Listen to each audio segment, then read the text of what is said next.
噔噔噔噔 ，OK， 开始。是吧？啊，小白品上线了，不打广告吗？咱们商城的二手机都跟新机一个品质了，还打什么广告？那我为啥不买新机？新机现在多贵啊，是不是？去淘宝买也行啊。淘宝水多深啊！闲鱼呢？闲鱼，你斗得过那些骗子吗？闲鱼？那你说我在商城哪好？小白有品质二手机商城，全网唯一支持7天无理由退货的二手平台，赶紧上车！对了，适用期间品质二手 iPhone 全网最低价。OK， 开始吧。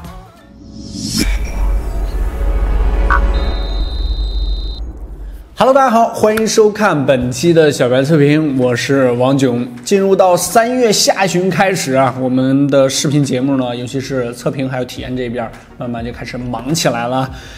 今天呢，给大家带来的也是刚发布没2天的红米 Note 5这台手机呢，我们录制的时候是19号，就是它在20号才能上市。我这是多方借了一台机器啊。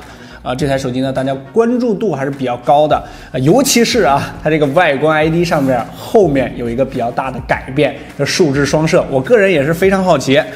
OK， 那咱们就废话不多说，红米 Note 5又是首发的骁龙636，据说跟660差不多，那咱们一起来看看。不客观正题，小白测评马上开始。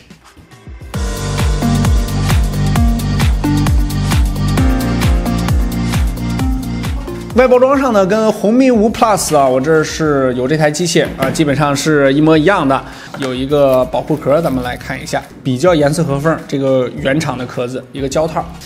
这个手机呢，这个蓝色跟魅蓝的这种蓝色还是有比较大的区别啊，我不知道大家喜欢哪一种。这个是1，这是2，可以走一波弹幕。这个蓝色好像是更青春一点，这个更深邃那么一点。手机握在手里的感觉啊，跟这个红米5 Plus 基本上是差不多的，在手感上。充电头方面呢，它还是标配了5伏2安的一个充电器，5伏2安的现在已经不能算快充了，但是它和这个红米5 Plus 一样，同样是支持18瓦的快充的，你要有一个这个快充头就可以了。机身的厚度呢是8.05毫米，一开始我看这参数的时候还以为非常厚，但是拿在手里的还好，因为它两侧呢也是像那个红米5 Plus 一样做了这种圆弧的处理，只不过是这个弧度呢没有红米5 Plus 那么大。但是这个机身握在手里呢，握质感还是不错的。正面开机之后，这个红米 Note 5和红米5 Plus 基本上没啥区别啊，只不过是颜色上的差别。如果要是黑色，我相信这正面可能有点傻分不清楚。但是从边框和四角来看，这个红米 Note 5呢，确实处理的也要更漂亮一些。感觉这个红米5 Plus 呢，稍微有一点点臃肿。这次在价格上也非常好玩，这个红米5 Plus 呢，它这个4+64G 的版本是1299现价。但是这个红米 Note 5呢，这个4+64只比它贵了100块钱，1399。所以买这个价位段的手机的话，那肯定还是红米 Note 5首选了。不过这个魅蓝E3还没发呢啊，魅蓝E3据说是标配6G啊。这个660的坚果 Pro 咱们先不看，这3台手机，大家更喜欢哪一个后背的颜值呢？这说实话，我觉得还是魅蓝的这个稍微好一点啊。双摄问题呢，之前我们在百问的节目中跟大家回答过啊，有小伙伴问它这个双摄到底是为了做得像，还是真的内部结构上需要双摄？反正现在这个咱们且不说这个红米 Note 5它没有刘海屏，就算是现在这个安卓机有刘海屏的这个竖置双摄呢，其实横置它也能做到，做成这个竖置双摄呢。反正我不说吧，但是绝对有模仿的这个嫌疑啊！比 iPhone 10的这个双摄像头要大了那么一圈，结构上呢是一模一样的，中间有一个闪光灯，然后上下双摄像头。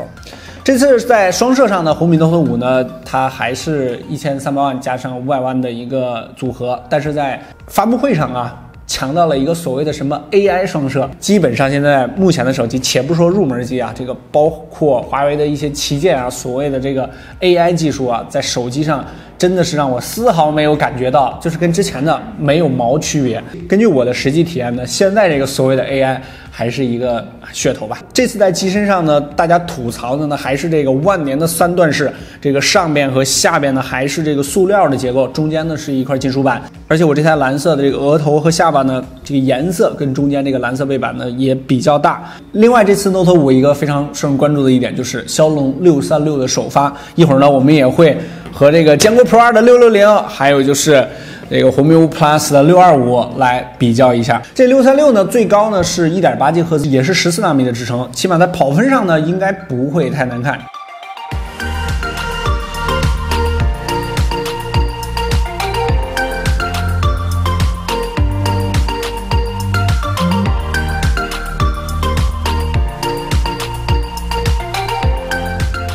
除了这些大家关注的点呢，还有一个啊，就是它的电池方面，也是我觉得这次红米 Note 5确实在这方面做的不错啊。这次它是搭载了4000毫时的电池，这个红米 Note 5，在全面屏或者说18:9屏幕的里边呢，算是一个比较大的电池了。真机上手之后呢，跟我之前预想的基本上是差不多。红米 Note 5呢，也算是在1000元出头这个单位段买一个比较水桶的手机。这个价位上呢，我个人还是推荐1399那个4+64的这个版本，因为6+64的1699啊，我为什么不上这个骁龙的660呢？确实，这个现在这个坚果啊，或者说小白油品偶尔这个降价的情况下，也都有这个非常便宜的660的手机。但是如果1699让我买这个颜值，我还是不太好接受的。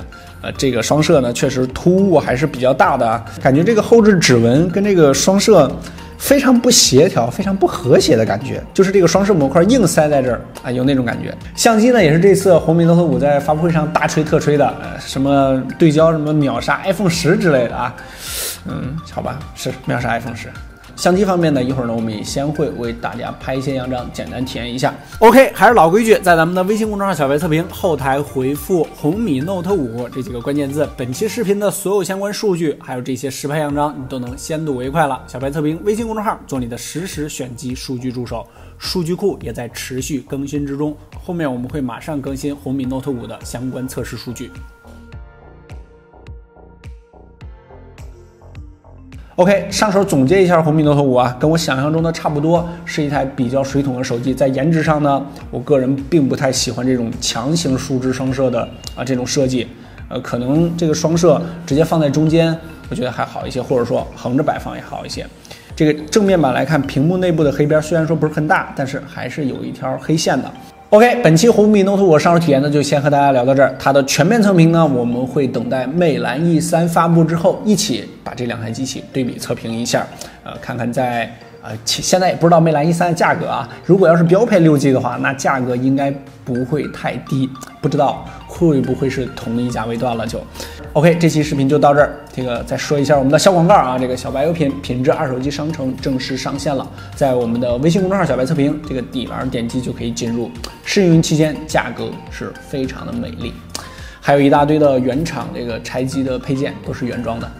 不客观真体验，小白测评，我们下期视频再见。魅蓝 S9 Plus 不是呸，是魅蓝 S9 Plus， 三星 S9 Plus 全面测评，再见，拜拜。